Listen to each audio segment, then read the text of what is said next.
Welcome to Come Rain or Shine with Dan Cockrell. This is the show where we explore the power of leadership and culture on your organization's success. I'm your host, Jody Mayberry, and as you would expect by now, I'm with Dan Cockrell, the retired Vice President of Magic Kingdom at Walt Disney World. Hey, Dan, it's been a while since that has been your title, so how does it feel when I say that? Yeah, it seems like lifetimes ago.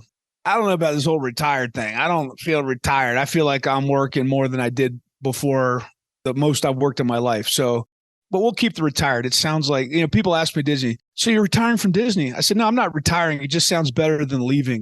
I'm leaving. So we said retired and everyone's like, oh, that's very tiring. That sounds more important. So, but yeah, that's a long time ago. Yes, it sure is by now. All right, Dan. So what's on your mind today?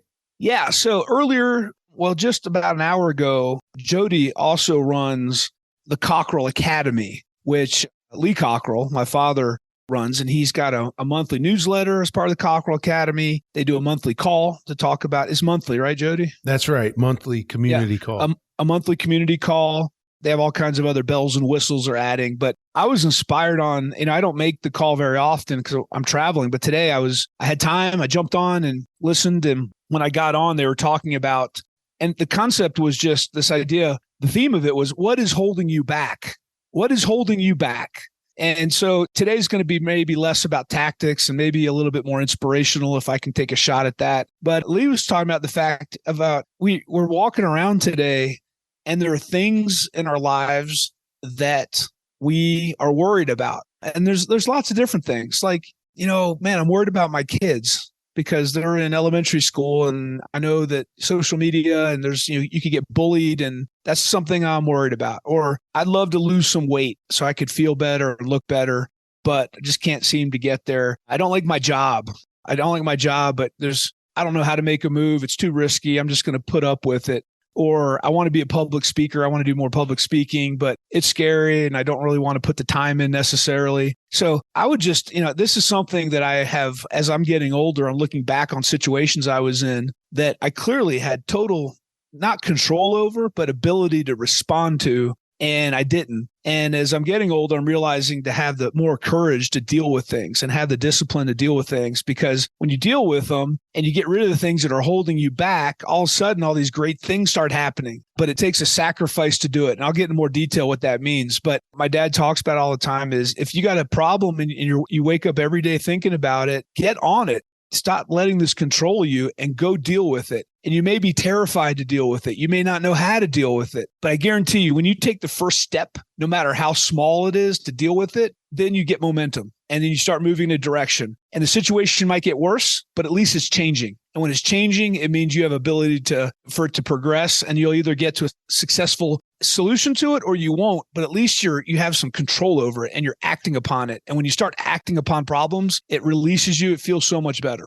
Yeah, this is good. Your dad, by the way, there are times where he gets on me for things. We had a situation recently where I could have handled it better because I felt perhaps too much empathy for the person and was not as candid or firm or tough as the situation called for. And I was talking to your dad about it. And I said, Daniel says I say Daniel when I'm talking to your dad because that's what he calls you. Every other time I call you Dan. But I know. With him, it's Daniel. So I said, Daniel says I'm too nice sometimes. Well, not sometimes. I'm just too nice to people. And your dad, Lee, said, yeah, you are too nice and it's a problem and you still keep doing it.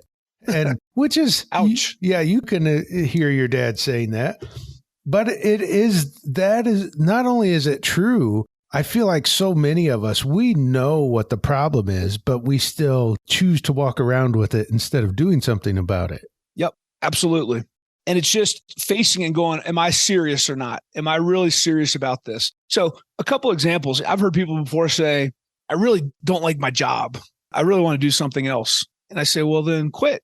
Well, no, I don't want to quit because I know people there and I'm making decent money and blah, blah, blah. I'm like, all right, well, then you don't really not like your job. You just may not be as motivated. But until the pain level's to the point where you're willing to do something, change your mindset to you do like your job. and figure that out. But if you get to a point and you can say, you know what, I don't like my job, then go ahead and make a change. You can't sit there and say you don't like your job and stay in your job. It's just not healthy, because you're saying I have no control over my life and I have no options. And that's, in my opinion, never the case. I like beer. Every evening I'll have a couple beers and relax and get the next day and do my thing. And I decided, Val and I used to do dry January. And I was like, yeah, it's okay. But I decided recently I'm going to do this on my own terms. So I just stopped drinking. And every evening I have about half hour. I'm like, man, I really could use a cold beer. That'd be really nice right now. And if I get through that 30 minutes, I get on the other side of it, I'd have a big glass of water and I'm like, okay, I'm good now. I don't have a craving for that anymore. And then I wake up. I've been waking up like 4:35 in the morning, like ready to go every morning. And I got more energy. I feel better about things. And it's not like I'm having a six pack every night. It's one or two beers, but it was affecting me. It was just making me a little dehydrated, a little sluggish. So I said, you know what? I want to change, because I think that may be holding me back. And I stopped doing that and I feel a lot better. And I've gotten a bunch of stuff done. And it's not, if on a weekend, I'll still have a beer. I'm like not totally stopping drinking, but I realized that was a behavior that was affecting my ability to be really good at what I wanted to do. So that was one of them. With Valerie, when we're living in Colorado, when we're there, in the evening, in the afternoon, she's down doing work. I'm like, you know what? Hey, let's go to the gym. Let's go work out. And then let's get in the hot tub at our apartment complex and come back. She's like, good. And she doesn't feel like working out. But since I asked, she's like, yeah, okay, if you're going, I'll go. We go get a good workout in, go in the hot tub, we get back home, we have dinner, and then go to bed, and we feel good about things. So you got to just change the habits, change the behaviors, change the routines. And I'll tell you, routine is so hard to change. It's so hard to get out of the things you do regularly because you're programmed to do them. But once you can change that, and once again, your routine, your habits are holding you back somehow from maybe telling your kids or your spouse how you feel about them and making sure they know, and saying you love them. Maybe telling your spouse or your kids, these are things that really annoy me. And I want to address that. And maybe this is my problem, but let's talk about it, and putting it out there. But I think we are so much more in control of influencing what happens in our lives. And not always bad things happen. You can't always control what happens to you. But as you've heard the quote before, you can't control what happens to you, but you control how you respond to it and how you kind of take it in. And that's all on you. And I know a lot of people who are kind of pessimists and don't believe this are like, oh yeah, it's easy to say when things, really bad things, but you're not me. You don't know how bad things are for me. It's like, well, I don't, but you're in the shoes you're in, and you can make the best of it, or you just can be miserable and decide you have no choices, and it's up to you. So a lot of this comes back to attitude. But once again, I've found myself, when I can go ahead and try to change a situation, when I'm in control, when I make a hard decision and I hold to it, in the moment, it's really hard not having that beer, not having that dessert, not getting up early and going for a run. In the moment, it's like, oh, I don't feel like doing that. But boy, once you get past it and you make that good decision to be in control of what's happening, your self-confidence goes up and you realize you really are in control. So don't let your mind hold you back from who you want to be and what you want to do, and feel some pain. This life is not supposed to be this easy. Go ahead and feel a little bit of pain. Don't always get what you want. And it's going to make you much more, I think, appreciative and much more disciplined. I was told by someone recently that most people don't know what it's like to struggle with temptation. And I'll use your example, Dan, since you talked about every night you want a couple of beers. So you could come home, sit down, have a couple of beers, and then say, man, I struggle with that. Every night I'm tempted by beers. I struggle with temptation.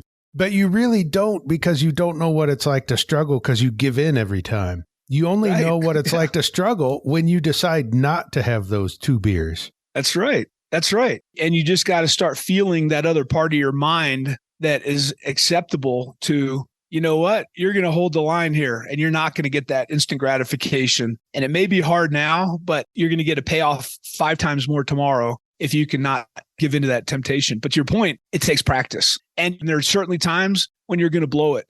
You're not going to succeed, but it doesn't mean you should just let go of everything, because you're going to have these failures along the way. But get back up on and decide that you want to do better. We were at this great dinner last night, at home. We had like raw vegetables and hummus for dinner, and I go to bed hungry and I wake up hungry, but I feel good. We get here to Mexico last night. It's like, oh my God, there's tacos and all kinds of great stuff. And then afterwards, I had this apple tart with vanilla ice cream. I had no self-control. I'm like, give me it all. So I got up today early and took a run. I'm like, all right, I blew it yesterday and I'll try to do better today, but I'm not going to write it off and just say I'm giving up now. So these are just little battles we put on with every day. And these little things make changes in our lives that are bigger in nature. Yeah, that's right. Every once in a while, I think it's okay to give in, especially when you're in Mexico. I think rules are off, right? Yeah, I mean, we're enjoying it and we'll get back to the discipline we need to have. And I was thinking about when you have temptation, like to go on vacation, right? And it's not time. You just went on vacation, but finally, like you're going to give in and go because you deserve it. How would you handle that, Jody? Well, I think to build on that, like if you want to break the rules of too much vacation, you can still have the discipline of calling Magical Vacation Planner, because you could have a sloppy vacation if you plan it yourself, or you could have a little more disciplined vacation and in the end feel good about, okay, it may be my 4th vacation of the year, but at least I worked with Magical Vacation Planner and they helped me do it the right way. You can reach Magical Vacation Planner at 407-442-0257 and say, Dan Cockrell encouraged me to take 4 vacations this year, and that's why I'm calling. That's right. You can tell them that. Whether it's true or not, you can still say it. All right, Dan. So when we wrap this one up, I would say all of us know what's holding us back. We know what that big struggle is.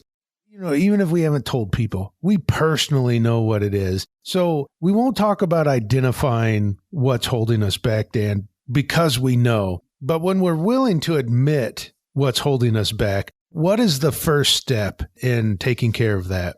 Well, I think you just define the first step. Knowing there is something that you are in control of, that you can influence, that's holding you back, and not blaming everything else in the world. Because when you blame everything else, then you have no options. It's not your fault. You can't do anything. But you need to get to that mindset. Everything I do is my responsibility. Everything I do will change my life in one way or another. So I think that's the hardest step to make, is just know that and take the responsibility for it. And then the second thing, just start small.